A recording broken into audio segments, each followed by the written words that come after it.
Vous écoutez On lit pour vous.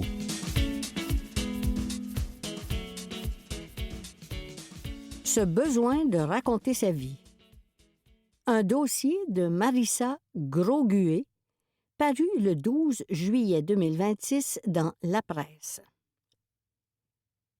Depuis toujours, l'être humain se raconte à l'écrit.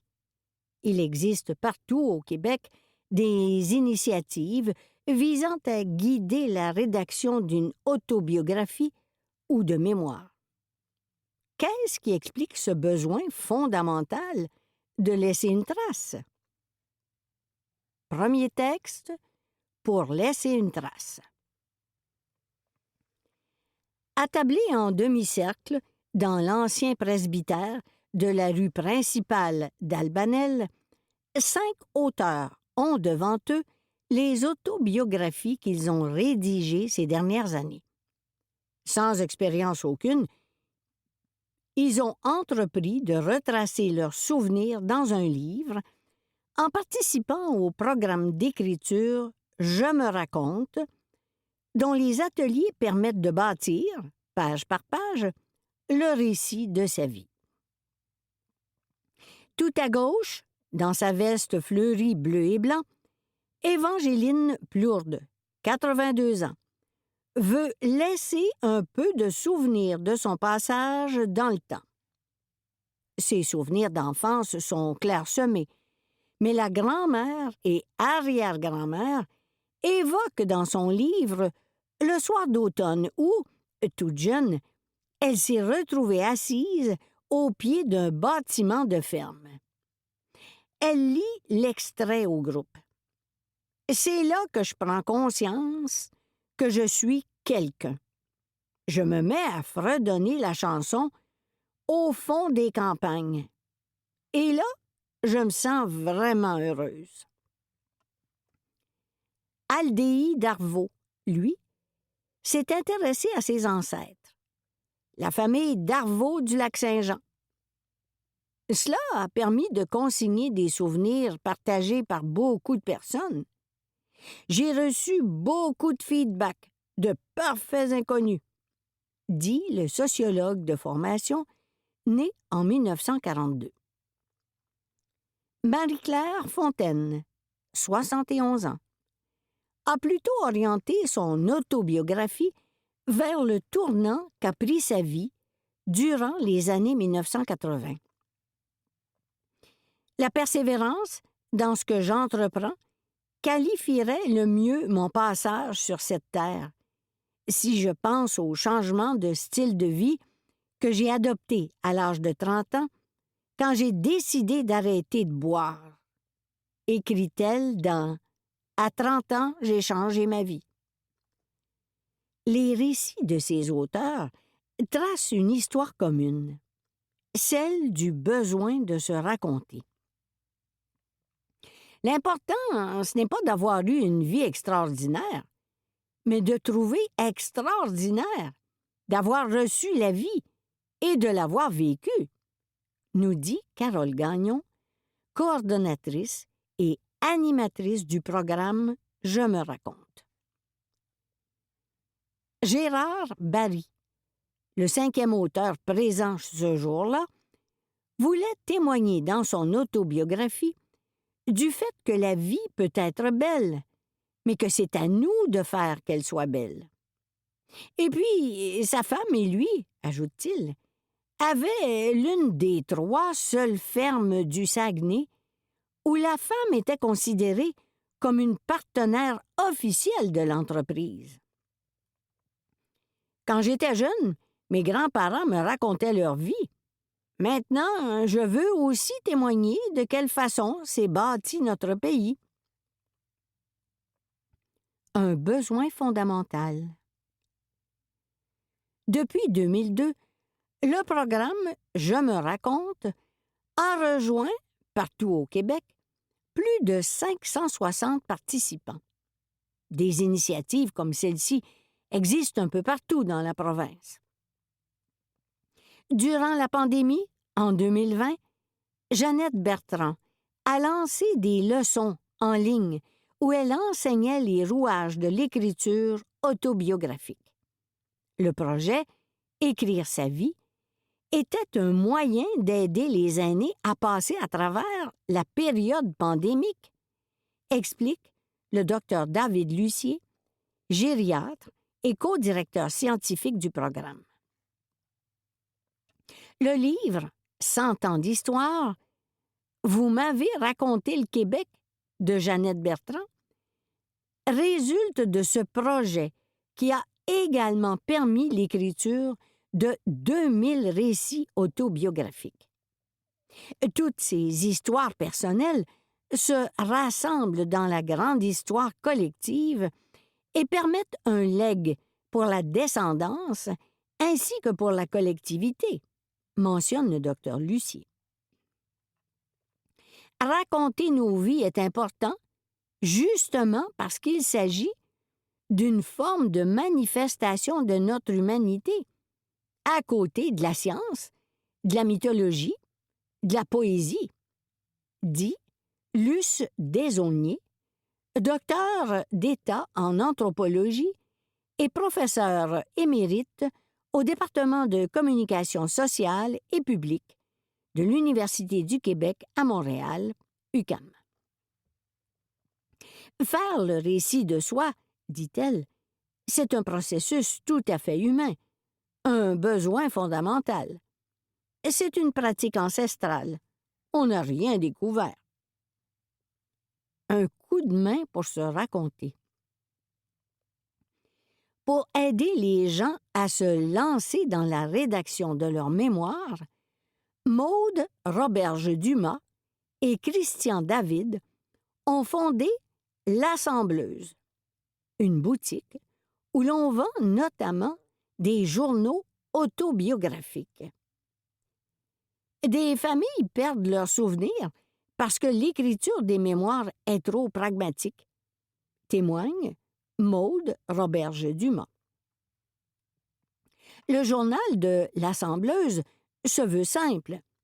Il est divisé en sections où l'on invite à répondre à des questions précises, mais ouvertes, afin de retracer la ligne du temps d'une vie. Laurette Beaulieu-Daou a rempli son journal autobiographique après l'avoir reçu en cadeau de sa fille Karine.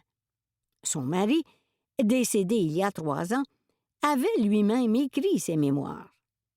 Il avait écrit sa partie de l'histoire, et je me suis dit que ma mère n'écrirait pas la sienne sans déclencheur, témoigne Karine Daou. En lisant ce que son mari avait écrit, Laurette a réalisé que la famille et les amis connaissent une partie de toi, mais jamais l'ensemble de ce que tu es.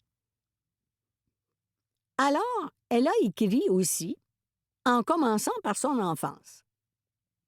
Comme son mari, elle souhaite que ses écrits ne soient lus qu'après sa mort.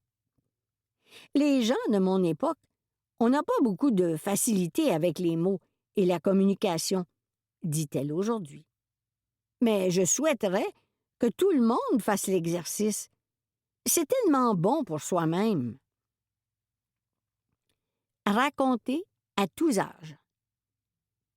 Raconter est d'accord, mais encore faut-il se souvenir. À l'idée qu'il est trop difficile de se remémorer notre passé, Luce Desaulniers répond que la mémoire est une chose fantastique. Le corps humain se souvient même quand on pense avoir oublié. La mise en mots fait ça.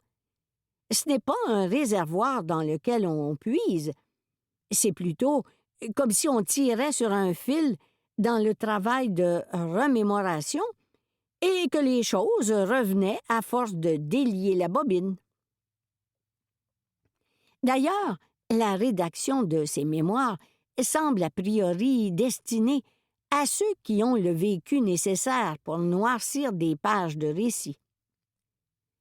Souvent, ce qui nous motive, c'est de ne pas trop mourir, dit Luce Desaulniers. On se rend bien compte qu'on est sur l'autre versant de la courbe du temps biologique. Il est important de raconter comment on a existé, en trouvant le chemin entre l'âme et la main. Mais l'écriture autobiographique n'a pas d'âge. Anne Pérouse, autrice et professeure à la faculté de lettres de l'Université Laval, a enseigné l'écriture autobiographique et autofictionnelle. Les jeunes de 19 ans en avaient beaucoup à dire, témoigne-t-elle. L'engagement est très fort dans la jeunesse. Le propos critique est beau. La valeur de nos vies. Laurette Beaulieu-Daou, elle, n'estimait pas que sa vie méritait d'être consignée. Mais en faisant le tour, je me rends compte que j'ai fait telle chose, que j'ai réussi telle autre. C'est un bel héritage à laisser pour montrer que ce n'est pas toujours facile, mais que tout est possible. La clientèle de l'assembleuse est d'ailleurs surtout constituée de jeunes qui offrent le journal autobiographique à leurs parents ou à leurs grands-parents, explique la cofondatrice Maude Roberge-Dumas. Les aînés ont cette perception très judéo-chrétienne qu'il ne faut pas se raconter, que leurs histoires personnelles n'ont pas de valeur et que les biographies sont pour les personnalités publiques qui ont fait de grandes choses. Ce qui compte, c'est l'acte d'écrire, de laisser une trace. Le seul devoir est par rapport à soi-même, à sa parole et à son vécu, souligne Anne Pérouse. Les écrits restent. C'est important de laisser quelque chose. Vous écoutez Ce besoin de raconter sa vie. Un dossier de Marissa Grosguet, paru le 12 juillet 2026 dans La Presse. Deuxième texte. L'immigration à travers les mots. Raconter son histoire et celle de ceux qui nous précèdent, lorsque ces parcours incluent l'immigration, revêt une dimension particulière. La presse s'est entretenue avec un immigrant et 2 descendants d'immigrants qui ont déposé leur expérience sur papier. Lorsqu'il est arrivé au Québec en 2009, doctorat en littérature française sous le bras, Mensa Emezzo espérait trouver un poste en enseignement sans trop d'embûches. Togolais d'origine, il a fait ses études supérieures en France, mais a souhaité planter ses racines au Québec. Ici, il a cherché un emploi pendant des années sans succès. Chaque fois, quand il y avait un poste permanent, ça ne fonctionnait pas. Et on me disait que c'était normal, parce qu'on priorisait les Québécois, raconte-t-il. Cette phrase m'a traumatisé. Je pensais que j'étais Québécois. Près de 10 ans plus tard, il a écrit ses mémoires intitulées « Dites-leur que je suis Québécois ». Il y raconte son intégration manquée au Québec au niveau professionnel. Quand le livre est sorti, il est devenu évident pour Mensa Emezzo, au fil de ses rencontres, que beaucoup de gens vivaient la même chose que lui. Les personnes qui immigrent, peu importe leur société d'accueil, prennent souvent un certain moment pour réaliser les ruptures accumulées, souligne Liliane Rachedi, professeure à l'École de travail social de l'Université du Québec à Montréal, UQAM, spécialiste de la question des auteurs immigrants. Il est question des ruptures pragmatiques, comme la perte de sa maison, de son quartier. Il y a celles qui sont plutôt culturelles, liées aux coutumes de leur pays d'origine. Et puis, il y a les ruptures relationnelles, celles qui surviennent lorsque l'on rompt les liens physiques avec ceux que l'on quitte. Naît alors la pulsion de réintroduire la continuité et de relier ces espaces de rupture en écrivant. Le récit de soi est une stratégie qui va même aider avec une rupture plus symbolique, celle de la perte de statut, dit Liliane Rachedi. C'est en partie de cela que parle Mensa et Mezzo dans son livre. En le lisant, beaucoup de monde découvre notre réalité avec le point de vue de quelqu'un qui l'a vécu, dit-il. Aujourd'hui, le livre est même offert aux établissements de son conseil scolaire à Ottawa, où il travaille, pour les aider à mieux accueillir les enseignants issus de l'immigration. Raconter ses ancêtres. Les frères et sœurs Djibril et Yasmine Fan Morissette, eux, ont écrit une bande dessinée pour raconter leur histoire et celle de leur famille d'origine vietnamienne. Dans Kiem, terre maternelle, un album sur le pouvoir de la transmission intergénérationnelle, le duo présente le parcours de sa grand-mère maternelle, Kiem, de sa mère, Trang, et de Yasmine elle-même. Djibril est bédéiste. Yasmine a toujours écrit.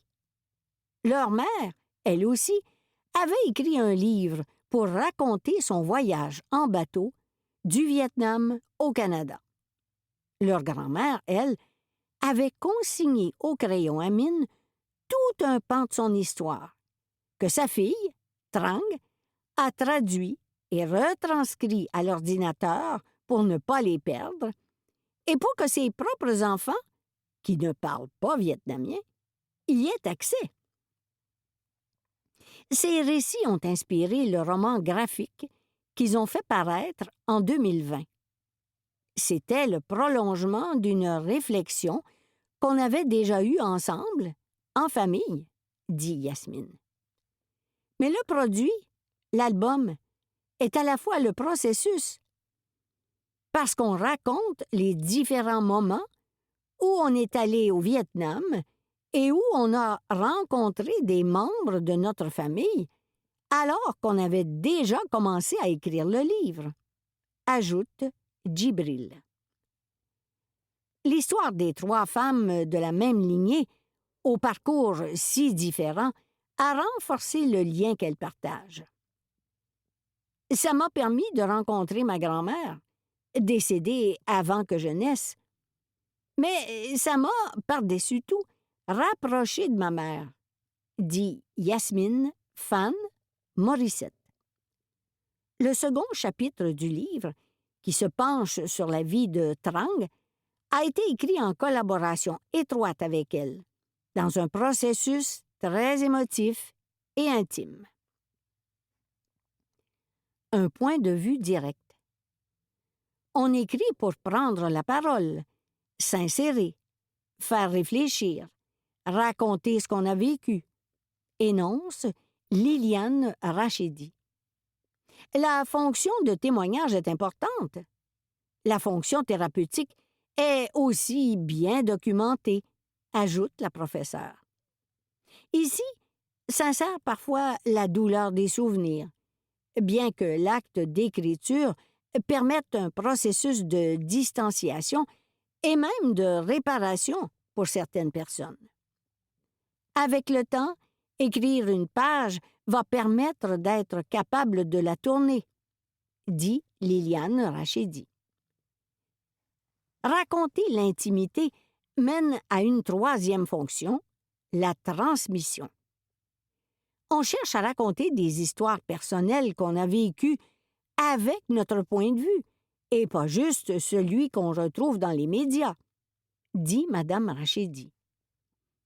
Et dans les cas où les souvenirs se retrouvent entre les mains du public, ils permettent un accès expérientiel un matériau privilégié pour les recherches, une trace d'une expérience directe à laquelle on a accès ad vitam aeternam et qui permet de l'empathie, de la nuance. Finalement, le récit des personnes immigrantes mène parfois à une fonction critique, comme ce fut le cas pour Mensa et Mezzo. Ça arrive au bout d'un certain temps, surtout quand on vit de la discrimination, par exemple, mentionne Liliane Rachedi. L'héritage de la mémoire. S'étant intéressé à la situation des réfugiés, l'anthropologue Luce Desaulniers a observé que, pour les gens qui tentent de survivre, écrire et se raconter restitue une parole interdite, volée ou empêchée. L'exercice devient alors une réclamation politique, en plus d'un héritage. Yasmine et Djibril Fan Morissette n'ont pas vécu ce que leur mère et leur grand-mère ont traversé, mais le devoir de mémoire a donné la parole aux deux femmes. Yasmine, en suivant les traces de son identité, se sent enrichie de cette mémoire. De continuer de la transmettre, c'est un héritage en soi, dit-elle. C'est quétaine, mais il faut savoir d'où l'on vient pour savoir où l'on va. La conclusion de notre livre dit que tout le monde n'a pas un parcours d'immigration dans sa famille, mais que la démarche qu'on a entreprise, tout le monde peut la faire pour s'intéresser à ce que les générations précédentes nous ont donné, ajoute Djibril. C'était ce besoin de raconter sa vie. Un dossier de Marissa Grosguet, paru le 12 juillet 2026 dans La Presse.